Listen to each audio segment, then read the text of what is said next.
आतुर है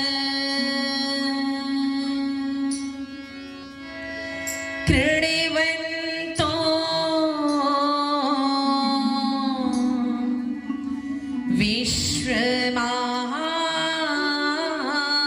विश्वमार्यम् अपघ्नन्तो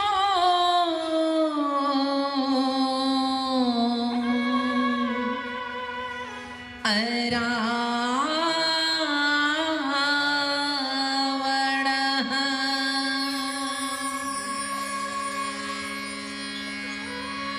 ॐ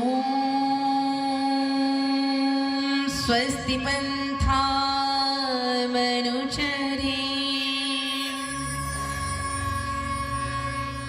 सूर्या चंद्र मैसा विवा पुनर्ददिता अग्निता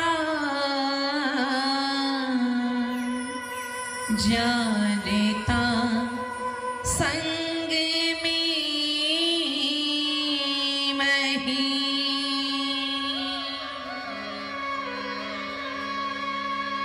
सुखी बसे संसार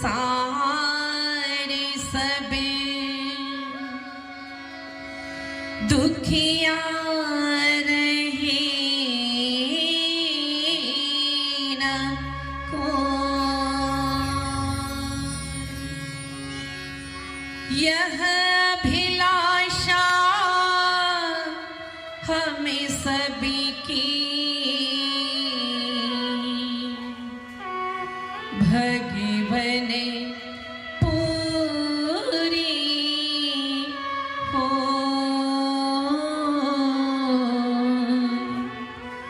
भगवन पूरी हो मेरा मुझ में कुछ नहीं जो कुछ है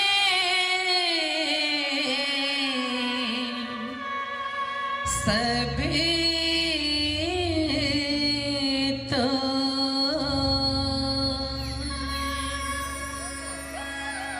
तेरा तुझको सौंप दूं क्या लागे हैं मोह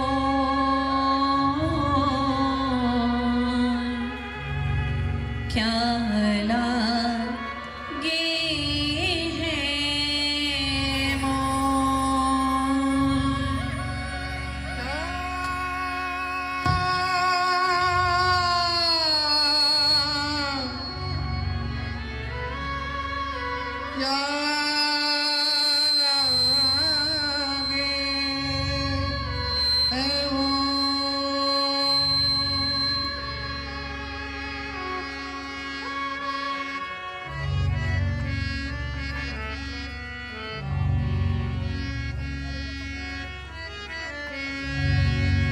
आइए हम सब मिलकर प्रभु राम के नाम का गुणगान करें।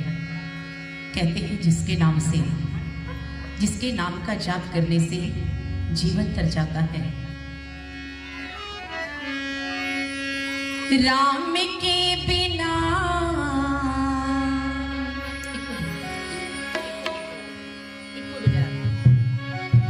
राम के बिना राम के बिना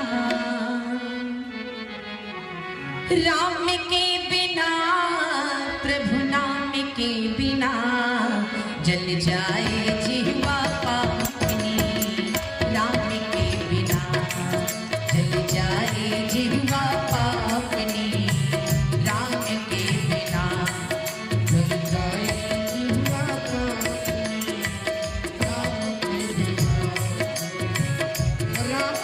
बिना प्यारे राम के बिना राम के बिना भैया राम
नाम बिना जल जाए जिह्वा पापिनी राम के बिना जल जाए जिह्वा पापिनी राम के बिना राम के बिना ओ मूर्ख राम के बिना ओ राम के बिना भैया राम के बिना जल जाए जिह्वा पापिनी राम के नाम बिना जल जाए जिह्वा पापिनी राम के नाम बिना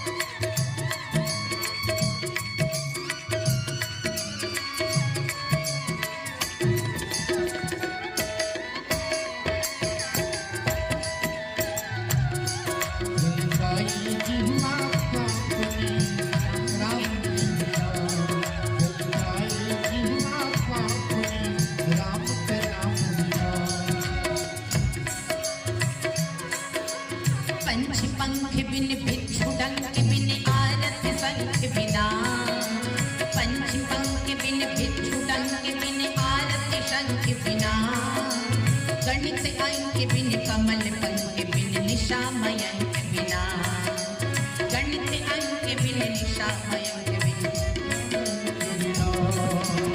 व्यर्थ भजन चिंतन अरु भाषण व्यर्थ भजन चिंतन अरु भाषण अच्छे काम बिना जल जाए जिह्वा पापिनी राम के नाम बिना जल जाए जिह्वा पापिनी राम के नाम बिना राम के नाम बिना उदानी राम के नाम बिना राम के नाम बिना उदानी राम के नाम बिना जल जाए जिह्वा पापिनी राम के नाम बिना जल जाए जिह्वा पापिनी राम के नाम बिना जल जाए जिह्वा पापिनी राम के नाम बिना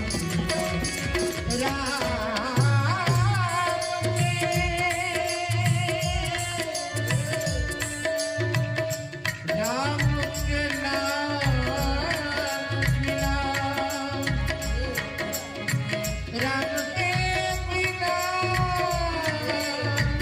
राम के नाम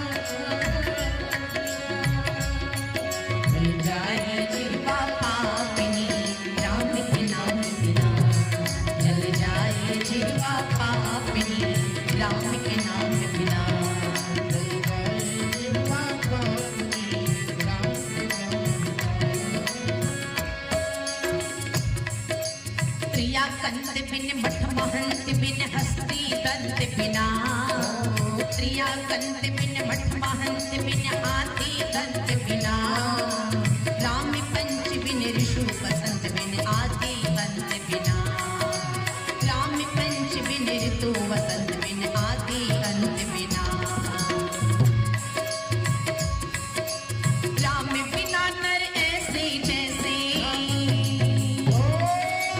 राम बिना नरेश जैसे राम के नाम बिना है ऐसे राम बिना नर ऐसे जैसे अश्वलगाम बिना जल जाए जिह्वा पापिनी राम के नाम बिना जल जाए जिह्वा पापिनी राम के नाम बिना जल जाए जिह्वा पापिनी राम के नाम बिना राम के नाम बिना राम के नाम बिना राम के नाम बिना जानी राम के नाम बिना जाए जिह्वा पापिनी राम के नाम बिना जल जाए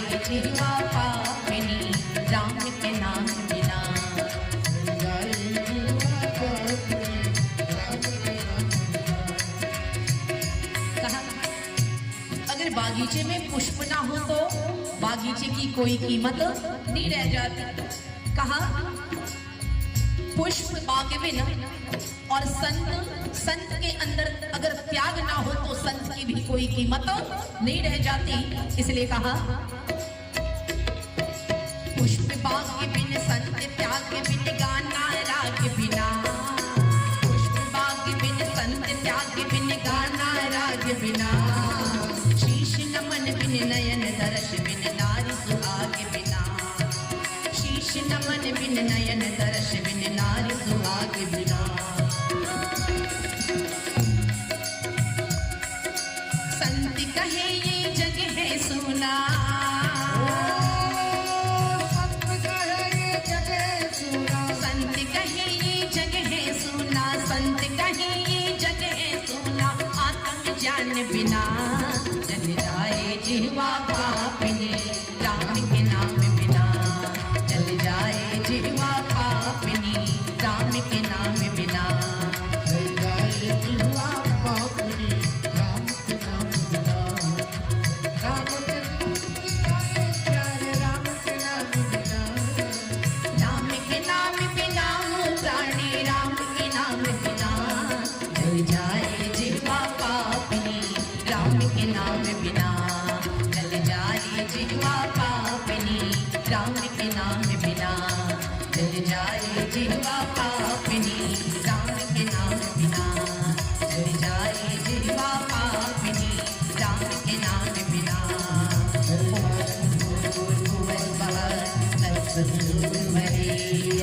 भर्गो देवस्य धीमहि धियो यो नः प्रचोदयात्। ॐ भूर्भुवः स्वः तत्सवितुर्वरेण्यं भर्गो देवस्य धीमहि धियो यो नः प्रचोदयात्। जल जाए जिह्वा पापिनी, राम के नाम बिना जल जाए जिह्वा पापिनी, राम के नाम बिना जल जाए जिह्वा पापिनी, राम के नाम बिना जल जाए जिह्वा पापिनी, राम के नाम बिना जल जाए जिह्वा पापिनी, राम के नाम बिना। बोलिए सच्चिदानंद भगवान की, मर्यादा पुरुषोत्तम भगवान रामचंद्र की। सम्मान के योग्य इस सभा में उपस्थित जिनके निवेदन पर हमारा यहाँ आना हुआ, हमारी यहाँ उपस्थित हुई पूज्य श्रद्धेय विनम्रता सौम्यता सरलता की प्रतिमूर्ति पूज्य अरुणेंद्र राय जी, बड़े भाई समान भाई प्रवीण राय जी, सबका नाम नहीं जानते, इस कारण कहते हैं हाथी के पैर में सबका पैर। अगर मुख्य आयोजक का नाम लिया जाए तो उसके पीछे सबका नाम ले लिया गया। सम्मान के योग्य श्रद्धेय इस कमेटी के सभी सदस्यगण, वादन कला पे साथ देते हुए कीबोर्ड पर भाई संत जी, तबले पर योगेंद्र जी, पैड पर भाई किशोर जी, मजीरे पर भाई मुसाफिर जी, और सबसे बड़ा योगदान पूरे कार्यक्रम को संभालने का किसी के ऊपर होता तो हमारे साउंड ऑपरेटर महोदय, साउंड सिस्टम वाले। सम्मान के योग्य इस सभा में उपस्थित सभी सज्जनवृंद, आगंतुक श्रोतागण, वंदनीय मातृशक्ति फूल के समान खिलते हुए बच्चों, आइए थोड़ा सा विचार आप सबों के बीच अपना रखूंगी। कुछ विचार वाल्मीकि जी के रखूंगी, कुछ विचार तुलसी जी के रखूंगी, क्योंकि रामायण को भी अनेक विद्वानों ने लिखा है और मूल जो रामायण है वो वाल्मीकि रामायण है। विचार करना, एक छोटी सी बात मैं आप सबों के बीच पहले बताना चाहूंगी और पूछना चाहूंगी। कहते हैं जब विद्वानों का, आचार्यों का, दार्शनिकों का इतिहास पढ़ोगे तो आपको स्वर्णिम अक्षरों में एक नाम नजर आएगा, जो नाम है आचार्य याज्ञवल्क्य। कहते हैं आचार्य याज्ञवल्क्य ने अपने शिष्यों से एक प्रश्न किया और वो प्रश्न मैं आप सबों से करना चाहूंगी। आचार्य लाओ त्से ने अपने शिष्यों से प्रश्न किया कि बच्चों एक बात बताओ, जब से ये दुनिया बनी है तब जैसा सूर्य था आज भी सूर्य वैसे ही है या बदल गया? क्यों जी? ऐसा तो नहीं कि बच्चा था जवान हो गया, जवान था बूढ़ा हो गया, छोटा था बड़ा हो गया, ऐसा तो कोई परिवर्तन नहीं आया। आचार्य जी कहते बेटे एक बात बताना, जब से ये दुनिया बनी है तब जैसा सूर्य था आज भी सूर्य वैसा ही है। जब से ये सृष्टि बनी है तब जैसी चंद्रमा थी आज भी चंद्रमा वैसी ही है। तब जैसे ग्रह नक्षत्र तारे नदियां पेड़ पहाड़ थे आज भी वैसे की वैसे ही है। हमारे कितने पूर्वज आए और चले गए हमें पता नहीं है। अगर किसी से किसी के पिता का नाम पूछो तो वो तुरंत उत्तर दे देगा, अगर उसके दादा का नाम पूछो तो वो भी उत्तर दे देगा, पर दादा का नाम पूछो, पिता के दादा का नाम तो पिता से पूछकर बता देगा, लेकिन चौथी पांचवी पुस्त जाते जाते हमारी जुबान पर ताला लग जाता है। हमें नहीं पता कि हमारी पांचवी पीढ़ी कौन थी, हमारे पांचवे पूर्वज कौन थे। तो आचार्य कहते हैं बेटे एक बात बताना, तब जैसा सूर्य था आज भी वैसा ही है, तब जैसी चंद्रमा थी आज भी वैसे ही है, तब जैसे ग्रह नक्षत्र तारे थे आज भी वैसे ही हैं। आखिर इनकी लंबी आयु का कारण क्या है? सब नष्ट हुआ ये भी नष्ट हो जाते। जब आचार्य ने ये प्रश्न किया तो सारे शिष्य आपस में गुफ्तगू करने लगे, आपस में विचार विमर्श करने लगे, एक दूसरे से पूछने लगे मित्र क्या तुम्हें पता, मित्र क्या तुम्हें पता। कहते हैं घंटों माथा पच्ची कर लिया पर इस प्रश्न का उत्तर किसी को प्राप्त नहीं हो पाया। सारे शिष्य नतमस्तक होकर आचार्य प्रवर के पास जाते हैं और कहते हैं आचार्य प्रवर हमें नहीं पता कि सूर्य की लंबी आयु का कारण क्या है, हमें नहीं पता कि चंद्रमा की लंबी आयु का कारण क्या है, हमें नहीं पता कि नदियों की ग्रह नक्षत्रों की लंबी आयु का कारण क्या है। आचार्य आप ही बताओ आखिर इसकी लंबी आयु का कारण क्या है। तो मेरी माताओं मेरे भाइयों ध्यान से सुनना, क्या आचार्य उत्तर देते हैं? क्या इस प्रश्न का उत्तर आप सबों के पास है? किसी के पास है? नहीं। तो आचार्य क्या उत्तर देते हैं जरा ध्यान से सुनना और अपने जीवन में धारण करने का प्रयास करना। अगर दुनिया में हमेशा जिंदा रहना चाहते हो, लंबी आयु को प्राप्त करना चाहते हो तो याज्ञवल्क्य की इन बातों को जीवन में धारण कर लेना।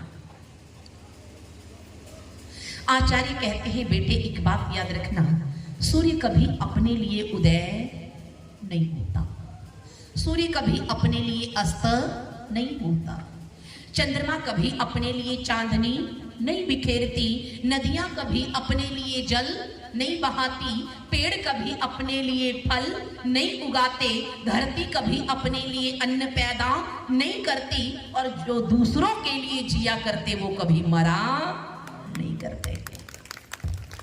मेरी माताओं बहनों भाइयों विचार करना, अगर जीवन को अमृतत्व देना चाहते हो, अगर सदैव जिंदा रहने की कामना करते हो तो क्या करो, अपने लिए जीवन जियो, लेकिन थोड़ा सा समय हमें समाज के लिए भी जरूर निकालना चाहिए। आप अच्छा भोजन करो, पर भोजन करने से पहले कभी गरीब की झोपड़ी में भी जाकर देख लेना, कहीं कहीं झोपड़ी में कोई बच्चा भूख से तो नहीं तड़प रहा। और जब दूसरों को खिला के खाओगे तो खाने का आनंद ही अलग हो जाएगा। आप अपने बच्चे को ऊंचे से ऊंचे विद्यालयों में पढ़ाओ। हर माता पिता जिसकी जैसी कैपेसिटी होती है वैसे विद्यालयों में पढ़ाता है, पर आपके जीवन को अमरता उससे प्राप्त नहीं होगी, क्योंकि आपकी संतान का लालन पालन आपका कर्तव्य है। आपकी जीवन को अमरता की प्राप्ति कब होगी? कहा, जब आप किसी गरीब के घर में जाके देखोगे, अरे कोई प्रतिभाशाली बच्चा धन की कमी के कारण पढ़ाई को छोड़ तो नहीं दिया, पढ़ाई पूरी नहीं कर पा रहा, अगर किसी विद्यालय में जाकर किसी गरीब के बच्चे का आपने नामांकन करा दिया और उस बालक ने शिक्षा प्राप्त करके अपने जीवन को बना लिया, तो समझना आपका जीवन अमरता की ओर चला गया। हर पिता, हर माँ अपनी बेटी के विदाई में खूब तामझाम से विदाई करते हैं। क्यों? जैसी क्षमता होती है महंगी महंगी साड़ियां जेवरात देती हैं, बारात का स्वागत करते हैं, पर उससे हमारी कीर्ति जिंदा नहीं रहती। अगर किसी गरीब की बेटी के विवाह में जाकर आप उसकी बारात को सजा दो, उस दिन से आपके जीवन की अमरता की शुरुआत हो जाती है। इसलिए मेरी माताओं, बहनों, भाइयों, विचार करना, भगवान राम के जन्म के कितने वर्ष हुए? आप सबों ने अगर वाल्मीकि रामायण पढ़ा होगा तो शायद आप सबों को पता होगा। जब हमने वाल्मीकि रामायण को पढ़ा तो मैंने देखा वाल्मीकि रामायण की रचना के 9 लाख वर्ष बीत गए। भगवान राम के जन्म के 9 लाख वर्ष बीत गए। क्या भगवान राम मरे? क्यों जी? भगवान राम मरे? कहा यह शरीर तो मरता है लेकिन आत्मा अजर अमर है। लेकिन जब शरीर मर जाता है तो जिंदा कौन रहता? तो कहा कीर्ति रूपी सूक्ष्म शरीर वातावरण में हमारी जिंदा रहती है। करोड़ों वर्षों बाद भी आज हर व्यक्ति की आत्मा में भगवान राम जिंदा है। लाखों वर्ष बाद भी आज राम का गुणगान किया जा रहा है। क्यों? ये जो कथा रखी गई है राम के गुणगान के लिए। क्यों? अगर राम ने जीवन में त्याग नहीं किया होता तो आज राम का गुणगान नहीं हुआ होता। 9 लाख वर्ष बीत गए, फिर भी दुनिया आज राम को याद करती है। राम हम सबों के बीच जिंदा हैं। आप भगवान कृष्ण के जीवन को देखो। जब महाभारत के पन्नों को पलटोगे ना, कहते हैं महाभारत की रचना के 5,500 वर्ष बीत गए। 5,500 वर्ष बीत गए। क्या भगवान कृष्ण की मृत्यु हुई? क्यों जी? भगवान कृष्ण मरे? कहा उनका शरीर तो नष्ट हो गया लेकिन कीर्ति रूपी सूक्ष्म शरीर आज भी हमारे बीच जिंदा है। और किसी पिता से पूछो बेटा कैसा चाहते हो तो उत्तर देगा मेरा बेटा कैसा हो? कन्हैया जैसा हो। मेरा बेटा कैसा हो? राम जैसा हो। मेरी माताओं, बहनों, भाइयों, याद रखना, अगर राम की कथा सुनकर अगर राम के जीवन को हमने अपने जीवन में धारण नहीं किया तो वो राम की कथा व्यर्थ चली जाएगी। हम देखो, कहते हैं ना, संगत से गुण होते हैं, संगत से गुण जात। कहा हम जिसकी संगति, जैसी संगति करते हैं हमारे ऊपर उसका प्रभाव पड़ जाता है। जब हम यहाँ साथ सब बैठे हैं तो किसकी संगति कर रहे जी? भगवान राम की संगति कर रहे, क्योंकि भगवान राम के गुणों का गान किया जा रहा।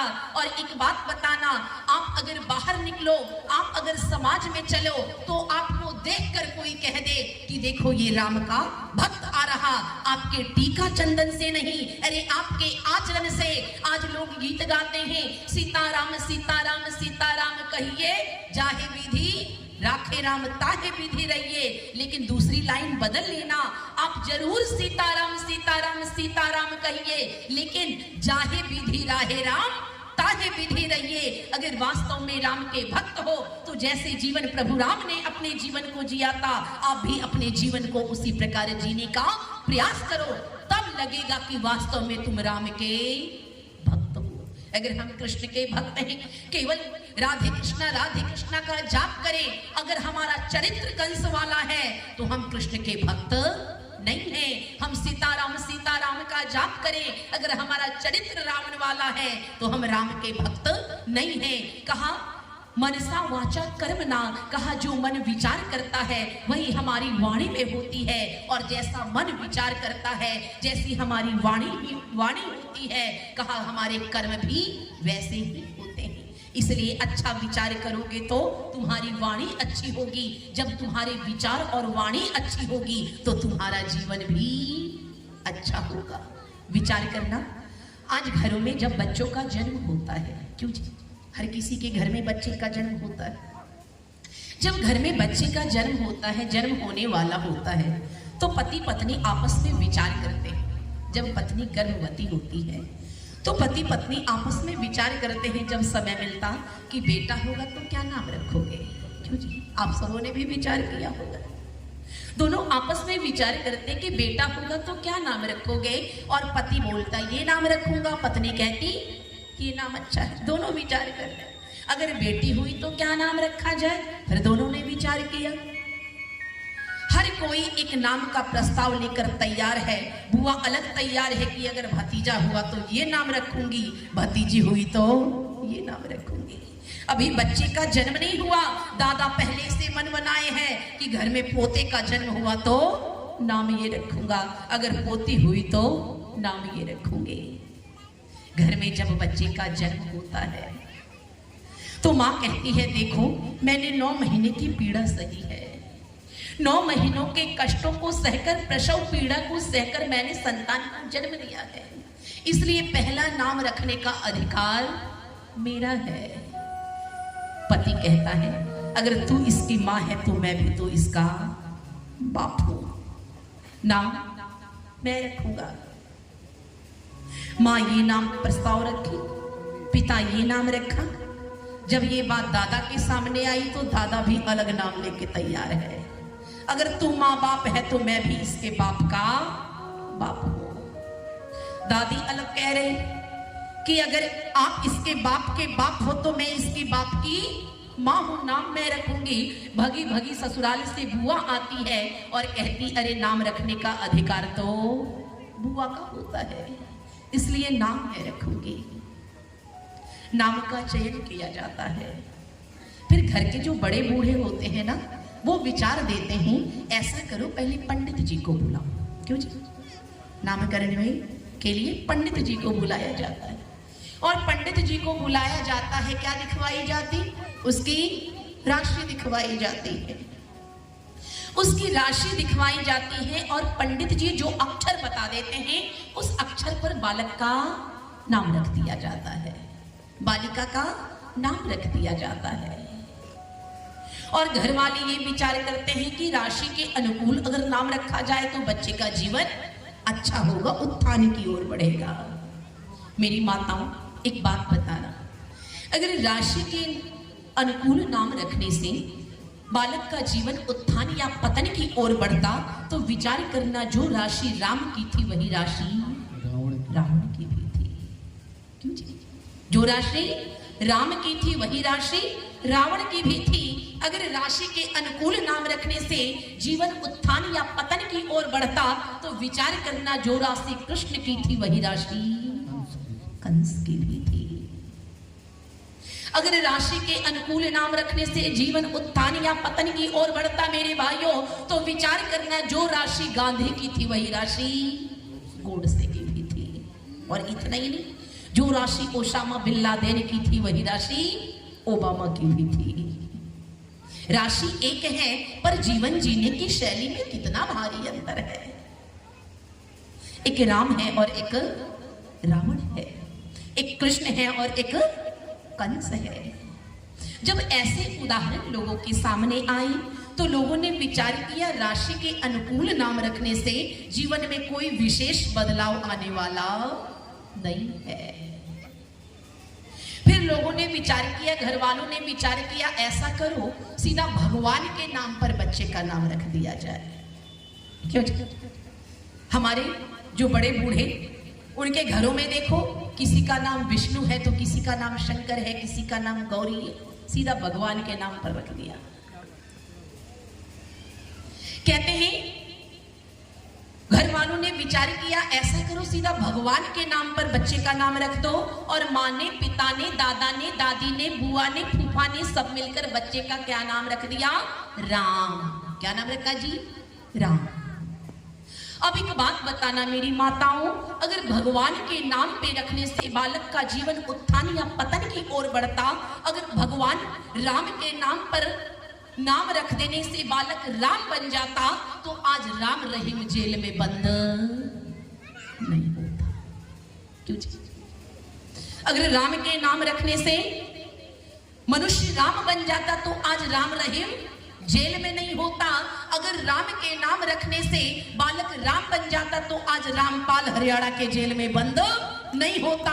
अगर राम का नाम रखने से मनुष्य राम बन जाता तो आज आशा राम बापू कारागार में बंद नहीं होते। ऐसे उदाहरण हम सबों के बीच जब आए तो पता चला भगवान के नाम पर भी नाम रखने से कोई भारी परिवर्तन जीवन में आने वाला नहीं है। फिर लोगों ने विचार किया, अरे बालक तो बिगड़ता जा रहा है, बालक तो घर में बिगड़ता जा रहा, दादा के प्यार ने बिगाड़ दिया है, बुआ के लाड ने बिगाड़ दिया है। ऐसा करो शायद इसके स्थान में परिवर्तन हो जाए तो इसका जीवन बदल जाए।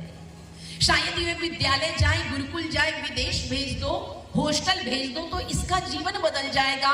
और बिगड़े हुए बच्चे का नामांकन हॉस्टल में करा दिए कि माँ बाप तो नहीं सुधार सके पर गुरुजी पीट पीट कर ठीक कर देंगे, जगह बदल दिया, शायद जीवन बदल जाए। मेरे भाइयों एक बात बता, अगर जगह से हमारा जीवन बदल गया होता, अगर स्थान से हमारा जीवन बदल गया होता, हमारी विचारधारा बदल गई होती तो अयोध्या में रह के कैकेयी नहीं सुधर सकी और लंका में रह के विभीषण सुधर गया।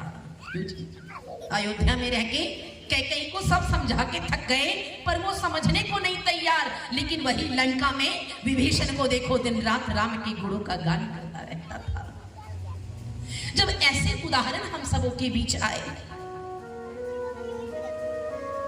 तो देखा कि स्थान बदलने से भी कोई जीवन बदलने वाला नहीं है।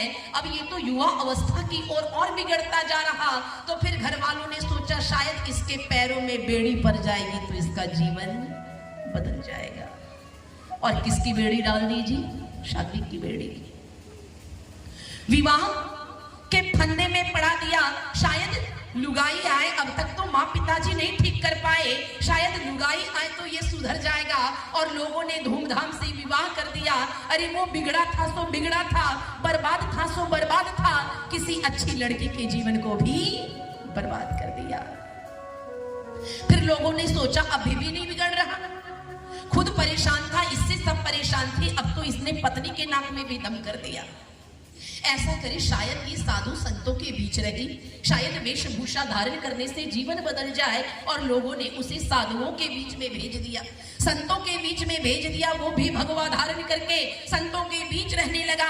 मेरे भाइयों एक बात बताना, अगर वस्त्र बदलने से जीवन बदल गया होता, अगर साधु के वस्त्र धारण करने से मन साधु वाला हो जाता तो कभी रावण साधु के भेष में सीता का हरण नहीं किया होता। मेरे भाइयों विचार करना, जब ऐसे उदाहरण हम सबों के बीच आए तो पता चला बाहरी आवरण को बदलने से जीवन बदलने वाला नहीं है। फिर जीवन बदले तो बदले कैसे? जब मैंने भगवान राम को पढ़ा तो मन में उत्कंठा हुई कि रावण को भी पढ़ा जाए। क्यों जी? जब कोर्ट में जज जजमेंट करता है तो दोनों पक्षों की दलीलें सुन लेता है, उसके बाद निर्णय देता है, उसके बाद जजमेंट करता है। कहते हैं जब मैंने राम को पढ़ा तो मन में उत्कंठा हुई कि रावण को भी पढ़ा जाए। फिर मैंने देखा राम बहुत बड़े विद्वान थे, राम बहुत बड़े विद्वान थे। और मेरे भाइयों आश्चर्य तो तब हुआ जब मैंने रावण को पढ़ा। मैंने देखा अगर राम बहुत बड़े विद्वान थे तो रावण भी कोई कम बड़ा विद्वान नहीं था। मन ने विचार किया, अरे राम भी विद्वान, रावण भी विद्वान, आखिर अंतर क्या था जिसके कारण राम की आज भी पूजा होती और रावण को आज भी जलाया जाता है? फिर मैंने आगे और पढ़ा तो मैंने देखा राम बहुत शक्तिशाली महापुरुष थे। अगर इनकी शक्तियों को देखना है तो जब वन में जाते हैं, राक्षस आक्रमण करते हैं सीता के ऊपर, तो अकेले राम ने 14,000 राक्षसों को ध्वस्त कर दिया। और मैंने देखा राम बहुत शक्तिशाली महापुरुष थे। और मेरे भाइयों आश्चर्य तो तब हुआ जब मैंने रावण की शक्ति को देखा, रावण की शक्ति को पढ़ा। मैंने देखा अगर राम बहुत शक्तिशाली महापुरुष थे तो रावण भी कोई कम शक्तिशाली नहीं था। अरे जिसकी शक्ति को देखकर किसकी उपमा दी गई? कहा दशानन की उपमा दी गई। 10 हाथियों के बराबर अकेले रावण के अंदर ताकत थी। मुझे आश्चर्य हुआ, राम भी विद्वान, रावण भी विद्वान, राम भी शक्तिशाली, रावण भी शक्तिशाली, आखिर अंतर क्या था? मैंने आगे और पढ़ा तो मैंने देखा राम बहुत तपस्वी महापुरुष थे। उन्होंने अपने जीवन में बहुत तपस्याएं की थी और मेरी माताओं आश्चर्य तो तब हुआ जब मैंने रावण की तपस्या को देखा। अगर राम बहुत तपस्वी महापुरुष थे तो रावण भी कोई कम बड़ा तपस्वी नहीं था। और मुझे आश्चर्य हो रहा, राम भी विद्वान, रावण भी विद्वान, राम भी शक्तिशाली, रावण भी शक्तिशाली, राम भी तपस्वी, रावण भी तपस्वी, आखिर अंतर क्या था? कुछ तो अंतर रहा होगा। फिर मैंने आगे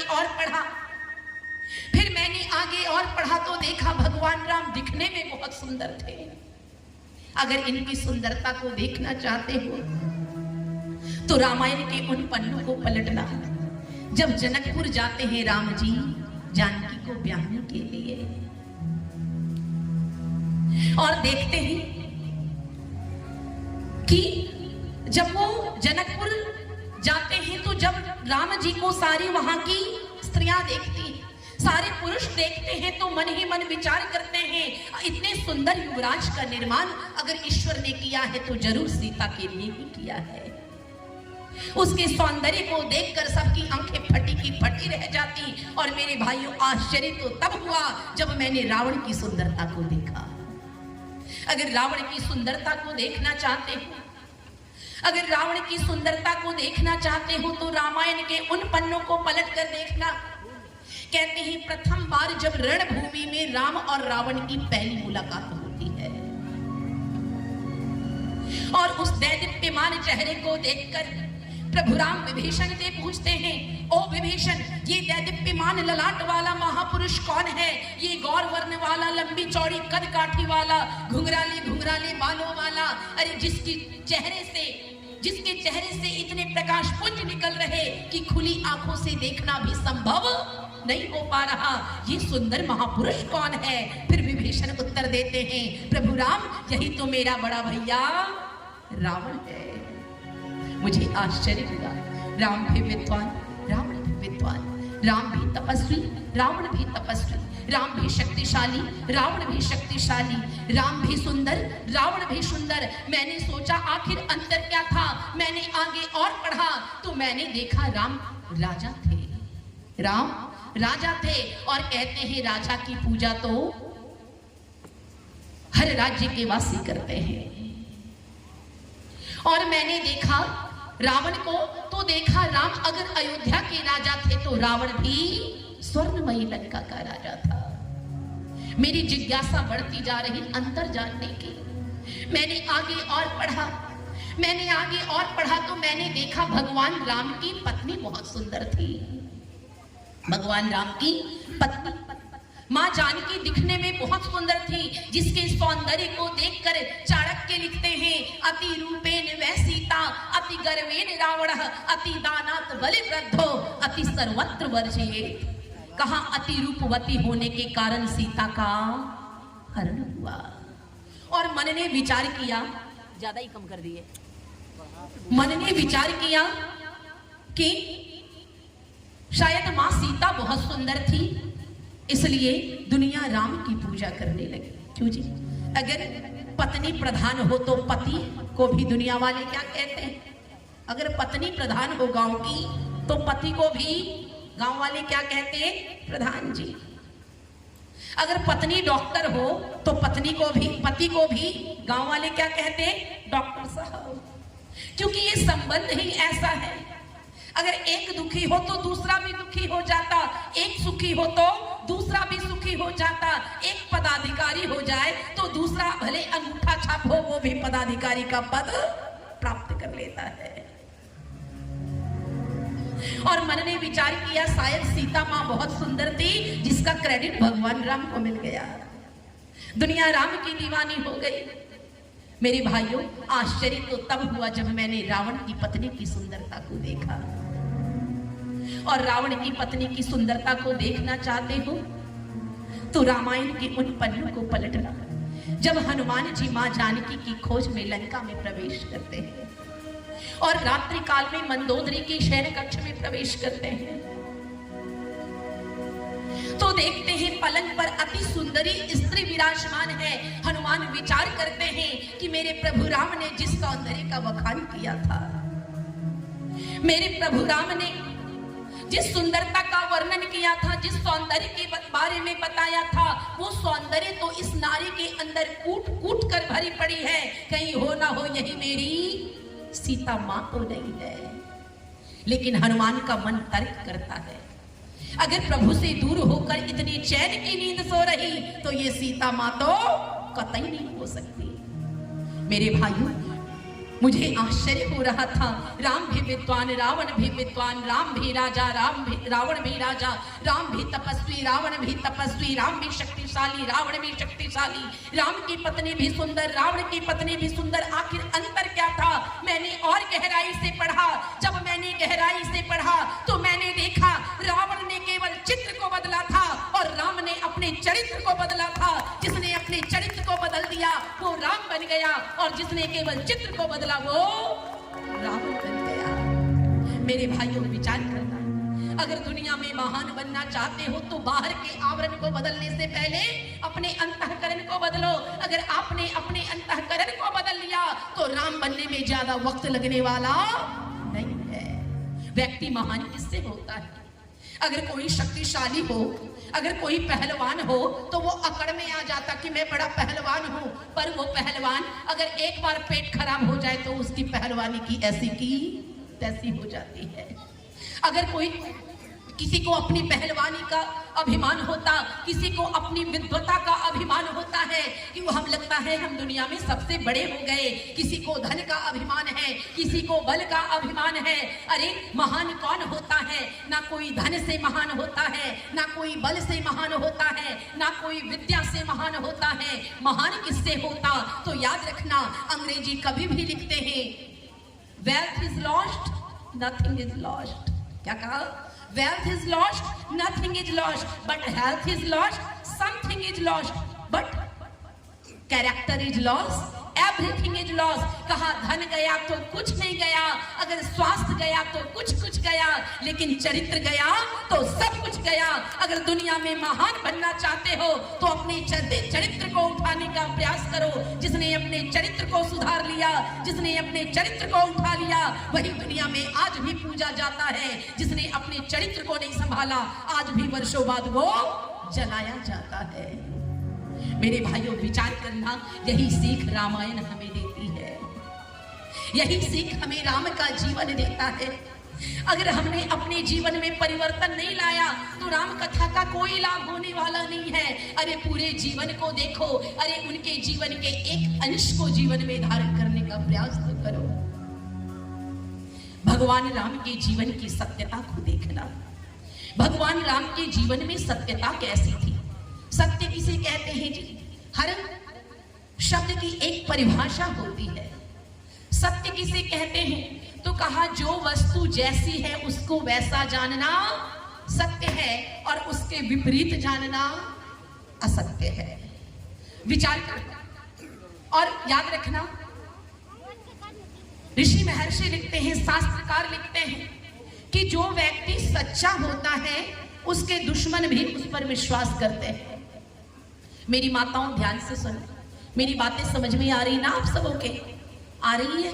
हाँ या ना तो बोल दो। आ रही है? जब समझ में आ रही हो तो जीवन में धारण भी करने का प्रयास कर। कहा कि जिसके जीवन में सत्यता होती है उसके दुश्मन भी उस पर विश्वास करते हैं और जो व्यक्ति झूठा होता उसके अपने भी उस पर भरोसा नहीं करते हैं। क्यों जी? इसमें कोई दो राय नहीं। और इसको प्रमाणित करने के लिए एक छोटा सा उदाहरण आप सबको देना चाहूंगी। कहते हैं रामायण के मध्य से एक छोटी सी घटना को उठाती हूं। कहते हैं जब पता चला कि लंका में सीता है और सीता को रावण के चंगुल से मुक्त करने के लिए लंका पर चढ़ाई के लिए पुल का निर्माण किया गया। और उस पुल की खासियत क्या थी? तुलसी बाबा क्या लिखते हैं कि जिस पत्थर पर राम का नाम लिख दिया जाता था वो पत्थर पानी में तैर जाता था। कहते हैं ज्यों ज्यों पुल बनता गया त्यों त्यों बात भी फैलती चली गई और ये बात फैलते फैलते लंका की प्रजाओं के बीच पहुंची कि राम के नाम में इतनी शक्ति है कि अगर पत्थर पे नाम लिख दो तो वो पत्थर भी पानी में तैर जाता है। और सारी प्रजा विचार करने लगी, क्या हमारे महाराज के नाम में वो शक्ति है जो राम के नाम में है? सारी प्रजा आपस में गुफ्तगू करने लगी और इसी जिज्ञासा को लेकर रावण के दरबार में पहुंचती है सारी प्रजा और कहती है, महाराज राम के नाम में तो इतनी शक्ति है कि पत्थर पर नाम लिख दो तो पत्थर भी पानी में तैर जाता है। महाराज क्या आपके नाम में वो शक्ति है? अब ये रावण विचार करने लगा। ये रावण विचार करता है, अगर ना कहूं तो मेरी प्रजा मुझे राम से कमजोर मानेगी और राम से लड़ाई में मेरा सहयोग नहीं करेगी, सैनिक भी मेरा साथ छोड़ देंगे। अगर हाँ कहूं तो मुझे प्रमाणित करके दिखाना पड़ेगा। और थोड़ी देर मौन होकर विचार करता है। रावण भले दुष्टात्मा था लेकिन बुद्धिमान बहुत था। कहते हैं वो रावण विचार करता है और कहता है, हाँ मेरे नाम में भी वो शक्ति है जो राम के नाम में है। सारी प्रजा एक स्वर में कहती है, महाराज ठीक है, फिर आप पत्थर पर अपना नाम लिखकर पत्थर को पानी में तैराकर दिखा दो। कहते हैं वो रावण एक पत्थर लेता है और उस पत्थर पर क्या लिखता है? रावण। उस पत्थर पर रावण लिखता है। उस पत्थर को अपने मुख के पास लाता है, चुंबन करता है और उस पत्थर को जल में छोड़ देता है। और मेरे भाइयों वो पत्थर पानी में डूब जाता है। नहीं, वो भी पत्थर पानी में तैर जाता है। अब आप लोग सोचोगे कि आज तक तो मैंने ऐसी रामायण नहीं सुनी कि रावण के नाम का पत्थर भी पानी में तैर गया। मेरे भाइयों जरा ध्यान से सुनना, फिर बात पल्ले पड़ेगी। जब रावण के नाम का पत्थर भी पानी में तैर गया तो सारी लंका की प्रजा एक स्वर में कहती है, महाराज रावण की जय हो, महाराज रावण की जय हो। और सारी प्रजा संतुष्ट होकर चली जाती है कि मेरे महाराज के नाम में भी वो शक्ति है जो राम के नाम में है। देखते देखते दिन ढल जाता है, शाम आ जाती है। जब रात्रि काल आती है, कहते हैं ये बात फैलते फैलते मंदोदरी के कान तक गई और रात्रि काल में मंदोदरी रावण के शयन कक्ष में आती है और कहती है, महाराज मैं कुछ जानना चाहती हूँ। पतिदेव मैं कुछ जानना चाहती हूँ। रावण कहता है, भाग्यवान तुम क्या जानना चाहती हो बताओ। वो मंदोदरी कहती है, प्राणनाथ मैं ये जानना चाहती हूँ कि आखिर वो पत्थर पानी में तैरा तो तैरा कैसे? क्या जानना चाहती? आखिर रावण के नाम का पत्थर पानी में तैरा तो तैरा कैसे?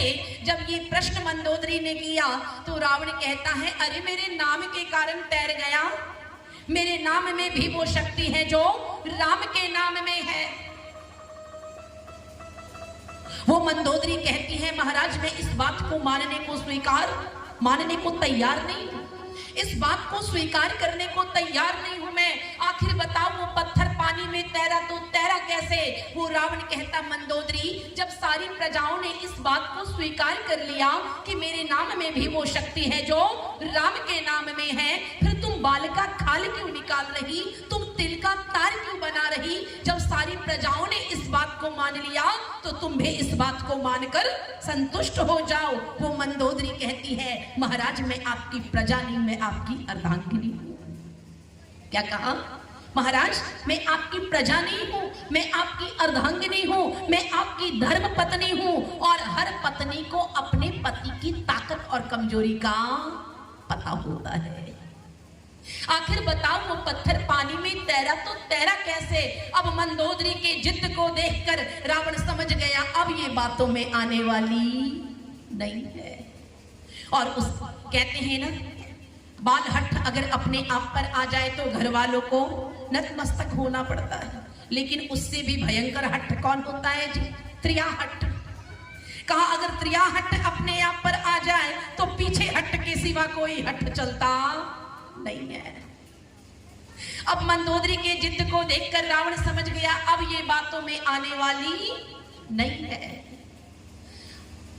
रावण के आंखों में आंसू आ जाता है और कहता है मंदोदरी अगर तुम जानना चाहती हो वो पत्थर पानी में तैरा तो तैरा कैसे, बैठ मैं तुम्हें बताता हूं।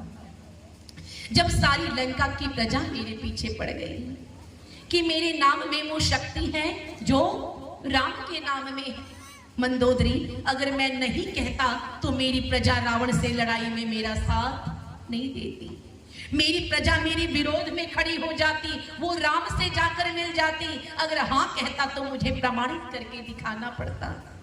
फिर मेरे मन में एक विचार आया और मैंने एक पत्थर उठाया और उस पत्थर पर मैंने लिख दिया रावण। क्या लिखा? रावण। और उस पत्थर को अपने मुख के पास लाया, चुंबन किया और उस पत्थर से मैंने कह दिया कसम है तुझे राम की तू डूबना मत। क्या कहा? कसम है तुझे राम की तू डूबना मत। और उस पत्थर को मैंने पानी में छोड़ा। मंदोदरी मेरे नाम के कारण नहीं, वो कसम राम के कारण पत्थर पानी में तैर गया। मेरी माताओं बहनों भाइयों याद रखना, जो व्यक्ति सच्चा होता है उसके दुश्मन भी उस पर विश्वास करते हैं और जो व्यक्ति झूठा होता है उसके अपने भी उस पर भरोसा नहीं करते हैं। रामायण हमें यही सीख देती है, जीवन में कुछ भी हो जाए सत्य को कभी मत छोड़ना। जैसे भगवान राम ने हजारों पीड़ाओं को स्वीकार किया, हजारों कष्टों को स्वीकार किया, जीवन में इतने दुख सहे लेकिन कभी धर्म के मार्ग को नहीं छोड़ा। कहा भगवान राम का जीवन हमें सीख देता है, अरे परिस्थितियां कैसी भी हो कभी अधर्म का अनुकरण मत करना, धर्म पे चलते रहना। कहा धर्म परेशान होता है, धर्म परेशान होता है पर पराजित नहीं होता। कहा धर्म परेशान होता है, सत्य परेशान होता है पर कभी पराजित नहीं होता। इसीलिए हमारा राष्ट्रीय स्लोगन क्या है, राष्ट्रीय वाक्य क्या है? सत्यमेव जयते नानृतम। सत्य की जीत होती, असत्य की जीत नहीं होती है। ये हमारा राष्ट्रीय वाक्य है और ये वेद कहता है हमारा मार्ग कैसा होना चाहिए, सत्यगामी मार्ग होना चाहिए, सत्य का अनुकरण करना चाहिए, धर्म के मार्ग पर चलना चाहिए। और यही सीख हमें रामायण देती है। अगर हमने राम कथा सुन के हमने जीवन में सत्य को धारण नहीं किया, अगर हमने राम कथा सुनकर धर्म के मार्ग का अनुकरण नहीं किया तो हमें राम कथा सुनने का कोई लाभ नहीं है और ना ही हम राम कथा सुनने के अधिकारी हैं। मेरे भाई सब बताते कि राम की कथा सुनाते, क्यों जी? आप सबों ने इससे भी पहले राम कथा सुनी होगी। क्या सुनी होगी?